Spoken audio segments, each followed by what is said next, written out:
Hello everyone. तो कैसे हैं आप सब। स्वागत है आप सभी का हमारे यूट्यूब चैनल क्रिएटिव आइडिया में।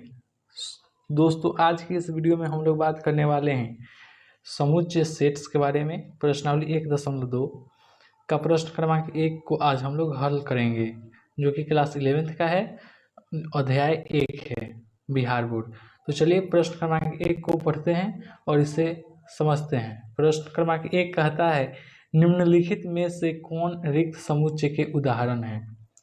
हमें इन 4 प्रश्न दिए गए हैं और इन 4 प्रश्न में हमसे पूछा जा रहा है कि निम्नलिखित में से कौन से रिक्त समुच्चय के उदाहरण है। तो इससे पहले हम लोग को समझना होगा रिक्त समुच्चय क्या होता है। ठीक, तो प्रश्नावली 1.1 को हल करने के लिए हम लोगों को कुछ बातों को ध्यान में रखना जरूरी है।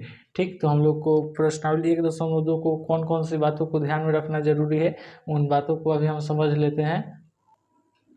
तो चलिए प्रश्नावली 1.2 को हल करने के लिए जितनी बातों को समझना है उतनी बातों को हम लोग समझ लें। देखिए, प्रश्नावली 1.2 को समझने हेतु आवश्यक बातें। तो पहला है समुच्चयों के प्रकार। प्रश्नावली 1.2 को हम लोग तभी हल कर सकते हैं जब हमें क्या मालूम होगा, समुच्चयों के प्रकार, समुच्चय कितने प्रकार के होते हैं। तो पहला है 1.3 में, ये आपकी NCERT बुक के अकॉर्डिंग मैंने लिखा है। आप जैसे मैच कीजिएगा सेम NCERT बुक से मैच करेगा। 1.3 में यहाँ पे लिखा गया है रिक्त समुच्चय, जिसे अंग्रेजी में कहते हैं द एम्प्टी सेट। परिभाषा क्या होगा इसका, एक समुच्चय जिसमें एक भी अवयव नहीं होता है रिक्त समुच्चय या शून्य समुच्चय कहलाता है। अर्थात वैसा समुच्चय जिसमें एक भी अवयव ना हो उसे क्या बोलिएगा, रिक्त समुच्चय या शून्य समुच्चय। रिक्त समुच्चय को ही शून्य समुच्चय कहा जाता है। रिक्त समुच्चय का दूसरा नाम क्या होता है, शून्य समुच्चय। और रिक्त समुच्चय को प्रतीक इसे बोलते हैं फाई, अथवा इसमें कोई अवयव नहीं होता है तो मतलब खाली इसमें रहता है, से प्रदर्शित करते हैं। जैसे x such that x belong to N, जहाँ एन क्या है, जहाँ एक्स नेचुरल नंबर है और जो एक्स है एक से छोटा है। अब आप बताइए, एक से छोटी कोई प्राकृतिक संख्या होती है क्या। प्राकृतिक संख्या का परिभाषा होता है कि वो एक से शुरू होगा और इनफाइनाइट तक जाएगा। ठीक, तो एक से शुरू होता है और यहाँ पे बोल रहा है कि जो एक से वो एक से छोटा है और जो एक से वो नेचुरल नंबर है। तो यह क्या है, गलत है। अर्थात हम लोग यह सेट जो है वो खाली है। ठीक, तो खाली है तो ये क्या हो जाएगा, रिक्त समुच्चय हो जाएगा जिसमें एक भी अवयव नहीं है। नोट यहाँ पे लिखे हैं हम, रिक्त समुच्चय सभी समुच्चयों का एक उप समुच्चय होता है। जो रिक्त समुच्चय होगा वो सभी समुच्चयों का क्या होगा, एक उप समुच्चय होगा। अब यहाँ पे प्रश्न उठता है उप समुच्चय क्या होता है। तो उप समुच्चय भी एक समुच्चय का प्रकार ही है, जिससे आगे हम बात करेंगे इसके बारे में। इसकी चर्चा अगले वीडियो में होगी। अब देखिए, अब है परिमित समुच्चय। परिमित समुच्चय क्या होता है इसे देखना होगा। परिमित समुच्चय का अंग्रेजी होता है फाइनाइट सेट। ठीक, परिमित समुच्चय का परिभाषा देखते हैं, वैसा समुच्चय जिसके अवयवों की संख्या क्या हो, निश्चित होती है। जैसे कोई समुच्चय है उसमें जो अवयव होगा उसकी संख्या क्या होनी चाहिए, निश्चित होनी चाहिए। वो क्या कहलाएगा, परिमित समुच्चय कहलाता है। जैसे देखिए, समुच्चय ए में क्या है, 1 2 3 4, ये क्या है, अवयव हैं और इनकी संख्या क्या है, निश्चित है, 1 2 3 4। मतलब अवयवों की संख्या कितनी है, 4 है। तो 4 है, ये फिक्स है ना कि 4 ही है। अब यहाँ पे देखिए b = 5, तो अवयव की संख्या 1, c = फिर 5 के लिए इस चिन्ह का प्रयोग किया जाता है। ये इसमें भी क्या है, ये परिमित समुच्चय है। ठीक, अब देखिए रिक्त समुच्चय हो गया, तो ये भी क्या है, एक समुच्चय ही है, परिमित समुच्चय है आपका। अब ये आप बोलिएगा कि परिमित समुच्चय नहीं है, तो नहीं, इसमें कुछ नहीं है तो क्या है, मतलब फाई है, फाई भी एक क्या है, समुच्चय ही है, रिक्त समुच्चय है। तो चलिए परिमित समुच्चय आपने समझ लिया। अब हम लोग 1.5 की तरफ बढ़ते हैं। 1.4 कर लिए। अब 1.5 में क्या कहता है, अपरिमित समुच्चय किसे कहते हैं। अपरिमित समुच्चय के बारे में अब हम लोग चर्चा करेंगे। जैसे परिमित समुच्चय के नाम से ही पता चल रहा है, ठीक, वैसे अपरिमित समुच्चय इनफाइनाइट सेट्स। ठीक, परिभाषा क्या होगा इसका, वैसा समुच्चय जिसमें अवयवों की संख्या अनिश्चित हो। जिसमें अवयव की संख्या क्या होनी चाहिए, अनिश्चित होना चाहिए, अपरिमित समुच्चय कहलाता है।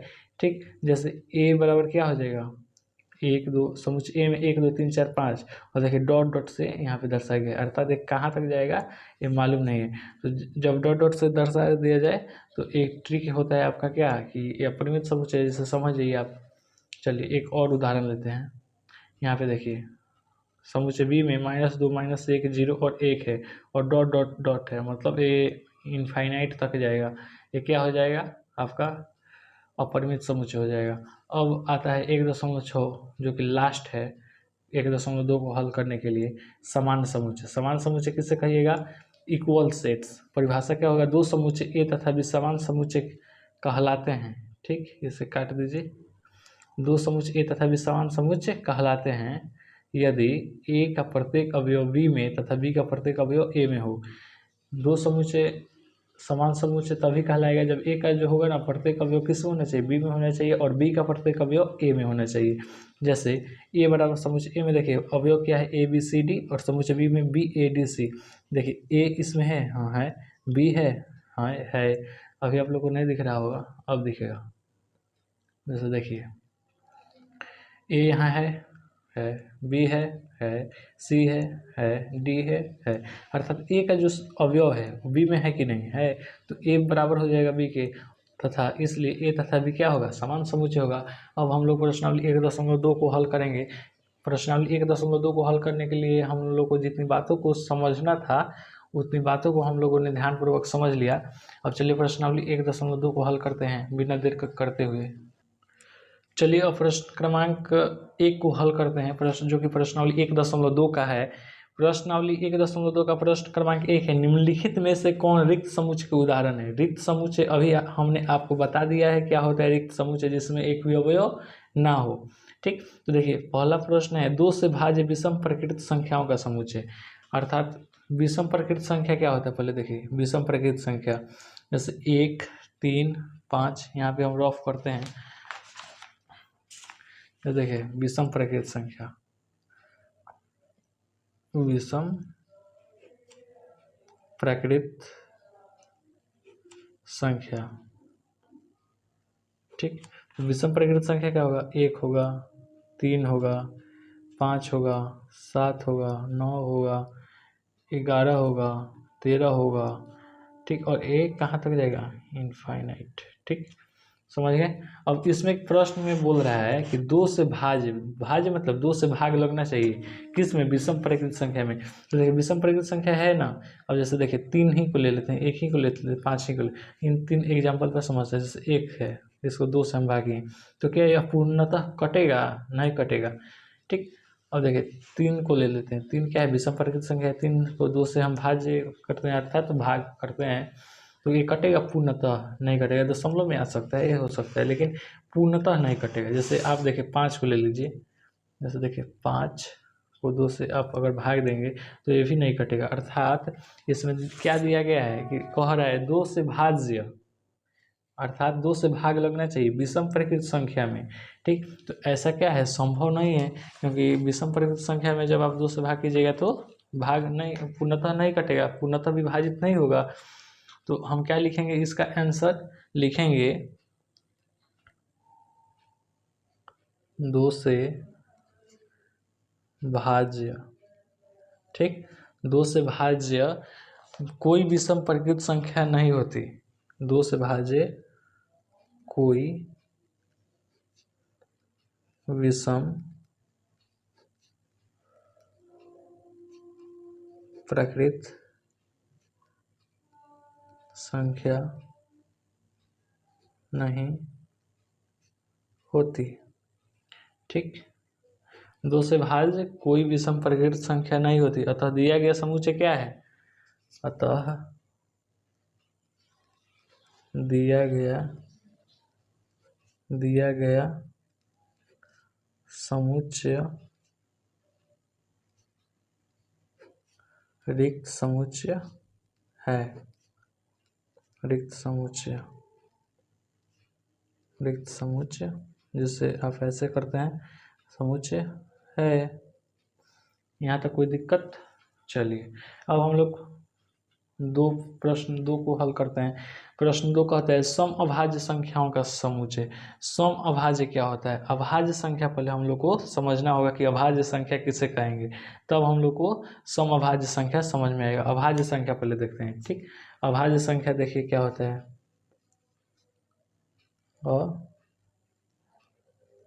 अभाज्य संख्या, अब अभाज्य संख्या क्या होता है जी?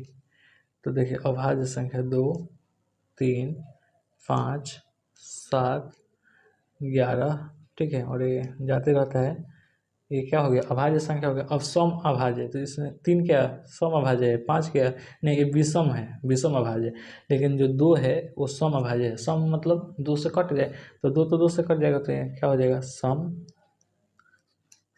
अभाज्य संख्या, सम अभाज्य संख्या क्या हो जाएगा? 2।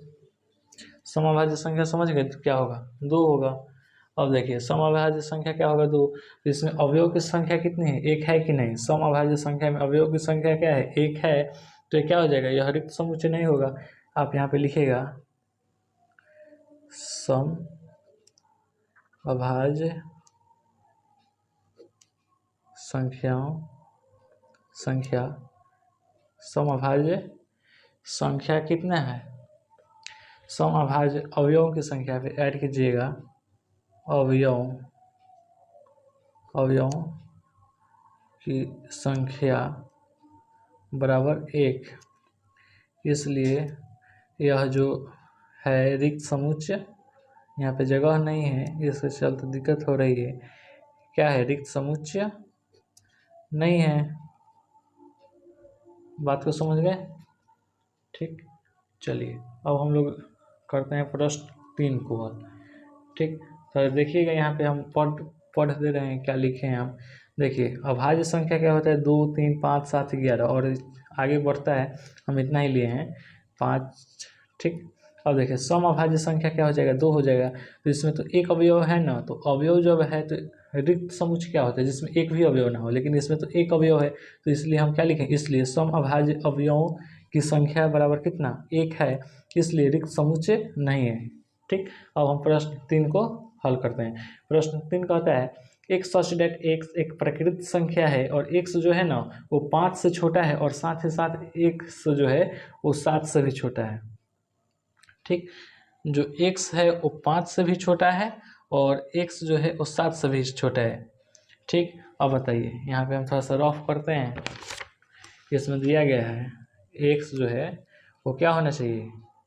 5 से, x जो है, ठीक, x यहाँ पे समझिए, जो x है वो क्या होना चाहिए? 5 से छोटा होना चाहिए। x 5 से छोटा होना चाहिए और x 7 से भी छोटा होना। अब बताइए, जैसे मान लीजिए हम 5 से छोटा मान लेते हैं 4। ठीक, 5 से छोटा क्या हो जाएगा? यहाँ पे प्रश्न में कह रहा है कि एक सच डेट एक्स एक प्रकृत संख्या है। ठीक, और जो एक्स है वो 5 से छोटा है और साथ ही साथ एक्स जो है वो 7 से बड़ा है। हम थोड़ा प्रश्न को गलती पर हैं, उसके लिए माफ़ी चाहते हैं, लेकिन आप यहाँ पे स्पष्ट लिखा गया है कि एक सच डेट एक्स एक प्रकृत संख्या है और एक्स जो है वो 5 से छोटा है और साथ ही साथ एक्स जो है वो 7 से बड़ा है। तो आप ही बताइए, यहाँ पे कह रहा है प्रश्न एक्स जो है वो क्या होना चाहिए भैया? तो 5 से छोटा होना चाहिए और एक्स जो है वो 7 से बड़ा होना चाहिए। 7 से बड़ा तो कोई ऐसी संख्या होगी क्या? जैसे मान लीजिए 5 से छोटा तो हो जाएगा 4, लेकिन एक्स जो है वो 7 से क्या बड़ा है क्या? जैसे एक्स के स्थान पर हम इतना माने 4, तो 7 से बड़ा है क्या? नहीं है। तो क्या लिखेंगे? इसका आंसर हो जाएगा ऐसी कोई प्रकृत संख्या नहीं है जो 5 से छोटी हो और 7 से बड़ी हो। ठीक, इसका आंसर हम लिखते हैं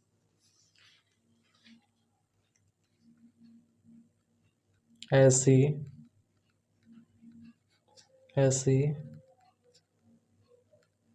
कोई प्रकृत संख्या नहीं है जो 5 से छोटी हो, ठीक, हो तथा 7 से बड़ी हो, इसलिए यह रिक्त समुच्चय इसे ऐसे करते हैं हम चिन्हित, रिक्त समुच्चय होगा। समझ गए? चलिए अब प्रश्न क्रमांक 4 को हल करेंगे और ये प्रश्नावली 1.1 का प्रश्न क्रमांक 1 का अंतिम क्वेश्चन होगा। इसी के साथ हम लोग का वीडियो यहीं पर समाप्त हो जाएगा। चलिए इसका आंसर क्या होगा, पहले प्रश्न को पढ़ लिया जाए। ठीक, देखिए y सच डेट y किन्हीं भी दो समांतर रेखाओं का क्या है, उभयनिष्ठ बिंदु है। y सच डेट y किन्हीं भी दो समांतर रेखाओं का उभयनिष्ठ बिंदु है। ठीक, तो इसको इस प्रश्न क्रमांक 4 है, इसको हम लोग को हल करना है। देखिए यहाँ पे कह रहे हैं y सच डेट y किन्हीं भी दो समांतर रेखाओं, जैसे समांतर रेखा क्या होता है, यहाँ पे हम थोड़ा रफ कर लेते हैं। समांतर रेखा क्या होगा, जैसे समांतर रेखा, देखिए समांतर रेखा ठीक ये होगा, इन दोनों के बीच की दूरी क्या होती है, बराबर होती है। कहीं भी जैसे यहाँ पे अगर इसकी दूरी 2 सेंटीमीटर, तो यहाँ भी करेगा तो 2 सेंटीमीटर होना चाहिए, तभी समांतर होता है। ठीक, तो यहाँ पे प्रश्न में बोल रहा है y सच डेट y क्या, किसी भी दो समांतर रेखाओं, y सच डेट y किन्हीं भी दो समांतर रेखाओं का उभयनिष्ठ बिंदु है। अच्छा पहले ये बताइए, उभयनिष्ठ बिंदु मतलब जब समांतर रेखा है और यह आप अपने आप को कहीं प्रतिच्छेद नहीं करेगा। प्रतिच्छेद करने का अर्थ जैसे कहीं पे काटेगा नहीं, जैसे ये जो दो रेखा है, एक ए और एक ए, तो ये अपने आप को एक बिंदु पर काट रहे हैं ना, तब ना इसका उभयनिष्ठ बिंदु ए है। ठीक, तब जाकर हम लोग इसका नामकरण क्या करते हैं, ओ है। ठीक, तो ये जो समांतर रेखा है, दो समांतर रेखा है, तो ये तो अपने आप को कहीं प्रतिच्छेद नहीं करेंगे, तो प्रतिच्छेद नहीं करेंगी तो इनका क्या कोई उभयनिष्ठ बिंदु होगा, उभयनिष्ठ बिंदु नहीं होगा। तो इसका आंसर क्या लिखेंगे हम लोग, दो समांतर रेखा कभी भी एक दूसरे को प्रतिच्छेद नहीं करती। देखिए इसका आंसर हो जाएगा दो समांतर रेखा कभी भी एक दूसरे को ठीक है प्रतिच्छेद नहीं करती हैं, अतः यह रिक्त समुच्चय होगा। चलिए रिक्त समुच्चय होगा। यहाँ तक आपने बातों को समझ लिया। आशा करते हैं कि प्रश्न क्रमांक 1, 2, 3 तथा 4 में आप लोग को कोई दिक्कत नहीं होगा। अगर कोई दिक्कत होगा तो कमेंट सेक्शन है, वहाँ पे आप कमेंट कर सकते हैं। तथा मिलते हैं अगली वीडियो में प्रश्नावली 1.2 का प्रश्न क्रमांक 2 के साथ। तब तक के लिए धन्यवाद। मिलते हैं छोटे से ब्रेक के बाद।